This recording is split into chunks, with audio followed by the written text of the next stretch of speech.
All right, today we're diving into a story that sounds like it's straight out of a movie. We've got private security, public policing, and a whole lot of political power all colliding, and it's all coming out in the open at the Madlanga Commission of Inquiry. So let's get right into it. So here's the central mystery, and it's a wild one. How in the world can a private company's luxury cars, we're talking BMWs and Mercedes, get official police registration? I mean, real police plates, but the cars themselves never even get handed over to the police. It just seems impossible, right? Well, the answers, or at least the beginning of them, are starting to surface thanks to some really intense questioning of a senior police official at this very commission. And wow, his testimony, it paints a pretty startling picture of just how blurry the line between public service and private interest can get. Okay, so first things first, let's really get into the heart of this whole thing. It all boils down to a couple of luxury cars and how they got registered in a very strange way with the Ekurhuleni Metropolitan Police Department.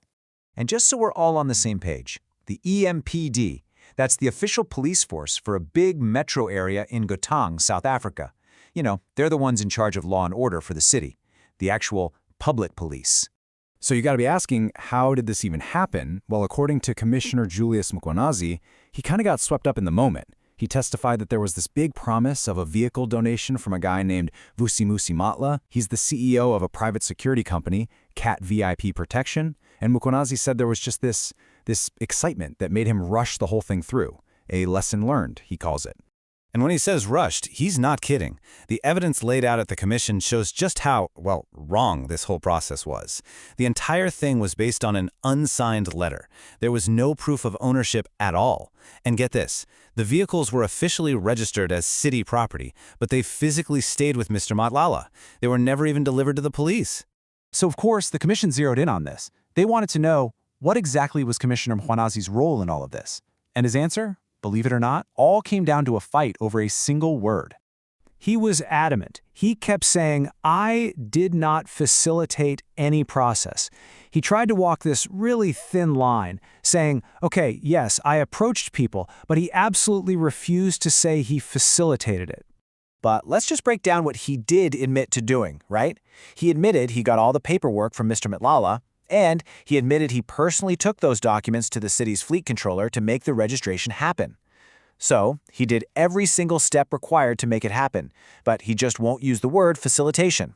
It's a really strange hill to die on, isn't it? So why? Why this big fight over just one word? Well, Mkhwanazi spelled it out himself in this incredibly dramatic moment. He told a commission, facilitation is saving prison. I can't agree to leave my kids and go to jail for something that I didn't do. So this wasn't just about semantics for him. He believed that one word could land him in jail. The stakes were incredibly high. But this whole thing wasn't just about arguments over words. Nope. The inquiry did what investigators always do.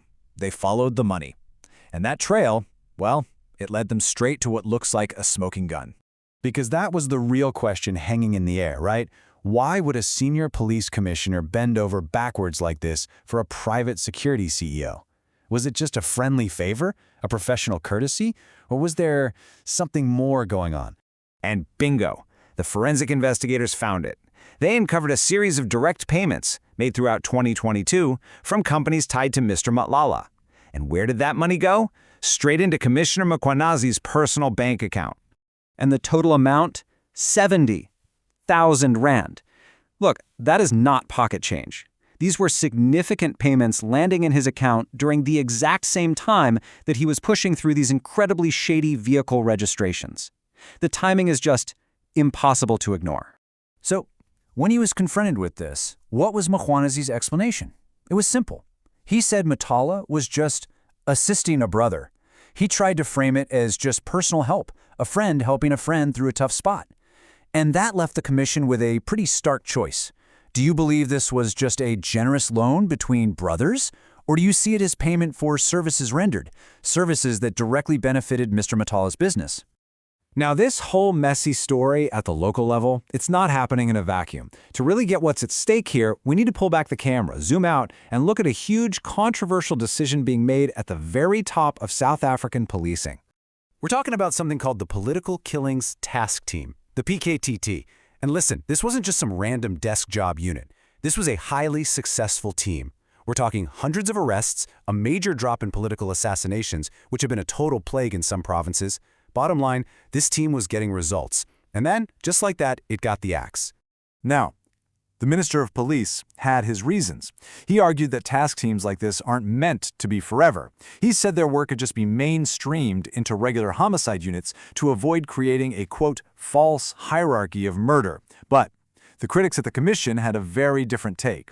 They pointed out that this decision completely blindsided top police leadership, that there was zero consultation, and that nobody even bothered to check if the PKTT was more or less cost-effective than other teams before shutting it down. And this quote right here from the minister himself really gets to the heart of his official argument. National Commissioner, murder is murder. Let's not create a false hierarchy. His point was that every murder case is just as important as any other, and having a special team for political hits was, in his view, just wrong. Okay, so I know what you're thinking. What does some shady car registrations in one city have to do with a national task force getting disbanded? Well, let's connect those dots, because when you do, a much bigger and frankly more worrying picture starts to emerge. So let's put it all together. On the one hand, at the micro level, you have a senior police commissioner allegedly using his public power to benefit a private security interest. And there's R70,000 that says it wasn't just a favor. Then, at the macro level, you have the government shutting down a really successful public law enforcement unit, creating this huge potential gap. See the connection? When public policing is weakened, whether it's by corruption from the inside or questionable decisions from the top, it creates a vacuum. And you can bet someone is always ready to fill that vacuum. And often, that someone is private security. So really what we're looking at today are two sides of the very same coin. You've got the corrosion of public power from within and the chipping away of it from above. And both of these paths lead us to one huge critical question that has to be asked. When the public police force is weakened, who fills the void?